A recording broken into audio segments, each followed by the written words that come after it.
இல்ல நீ ஓகே சரி எனக்கு புரிஞ்சு நான் வந்து நண்பர்கள் அனைவருக்கும் வணக்கம். இது பிக் பாஸ் வீடா இல்லனா ஓயோ ரூமான்னு தெரிலங்க. பயங்கர அட்ராசிட்டி நடந்துட்டு இருக்குங்க. எல்லா அட்ராசிட்டியை பற்றியும் தான் இந்த வீடியோவில் நம்ம டீட்டெயிலாக பார்க்க போகிறோங்க. எப்போவுமே பிக் பாஸை பொறுத்த வரைக்கும் இந்த லவ் கண்டென்ட்ன்றது வரும். எப்போ வரும்? ஒரு 25 நாள் 30 நாள் கழிச்சு லவ் கண்டென்ட் வரும். அந்த லவ் கண்டென்ட் அப்படியே கொஞ்சம் காஜி கண்டென்ட்டாக மாறும். அதாவது டச் பண்ணுறது ஒரு மாதிரி பண்ணிட்டு இருப்பாங்கல்ல, லவ்ன்ற பேரில் என்னென்னமோ பண்ணுவாங்கல்ல, அந்த மாதிரிலாம் கொஞ்சம் நாள் போக தாங்க வரும். ஆனால் இந்த சீசனை பொறுத்த வரைக்கும் உடனே ஆரம்பிச்சிருச்சுங்க. நைட்டு நேரம் அரோரா வந்து துஷாரை வந்து அவன் படுக்க போகணும்னு சொல்கிறான். உட்காரு பேசலான்ற மாதிரி உட்கார வச்சு பேசிகிட்டு இருக்காங்க.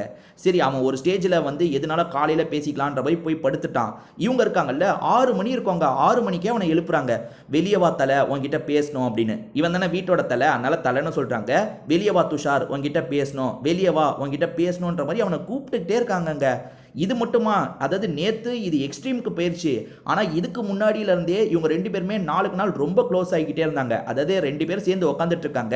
அப்போ அவனோட கையை பிடிக்கிறதுக்கு ட்ரை பண்ணிட்டு இருக்காங்க. அவன் நல்ல வேலையாக கையை விலக்கி கொண்டு போயிட்டு இருக்கான். இன்னொன்று சைடு எஃப்ஜே ஆதிரை அவங்க என்னெல்லாம் பண்ணுறாங்கன்னு உங்களுக்கு தெரிஞ்சிருக்கும்னு நினைக்கிறேன். நேற்று 2 பேருமே கிஸ் பண்ணிட்டாங்க. இந்த எஃப்ஜே அவங்கள கிஸ் பண்ணுறாங்க, கேமராக்கு தெரியக்கூடாதுன்றதுக்காக இவன் மண்டியை வச்சு மறைச்சிட்டான். அவன் கிஸ் தான் பண்ணுறான், அது தெளிவாக தெரியுது. அதே மாதிரி இன்னைக்கு காலையில் ஒன்று நடந்துட்டு இருக்கு. கமருதீன் எக்ஸசைஸ் பண்ணுறாரு. அரோராவை இவரோட தோளில் வச்சு எக்ஸசைஸ் பண்ணிட்டு இருக்காரு.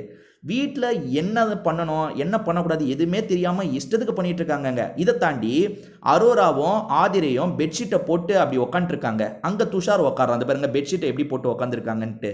எல்லாமே ரொம்ப தப்பாக போயிட்டு இருக்குங்க. இதை பாருங்க, அவன் கிஸ் பண்ணான்னு சொன்னான் பார்த்தீங்களா? அதை பாருங்க எப்படி கிஸ் பண்ணிட்டு இருக்கான் பாருங்க. ஆதிரையை கிஸ் தானே பண்ணுறான். இது இவனுங்க கேட்டால் கிஸ் பண்ணல, ஆறுதல் சொன்னேன்னு சொல்லுவாங்க. அதாவது ஃபஸ்ட்டு சீசனில் இந்த மருத்துவ முத்தம்னு சொன்னாங்க பார்த்தீங்களா? இப்போலாம் ஓப்பனாகவே முத்தம் கொடுக்குறாங்க. எப்படி வந்த 2 வாரம் கூட ஆகலைங்க, அதுக்குள்ளே இந்த அளவுக்கு எக்ஸ்ட்ரீமாக போயிட்டாங்க எப்படின்றது ஒன்றுமே புரியலைங்க.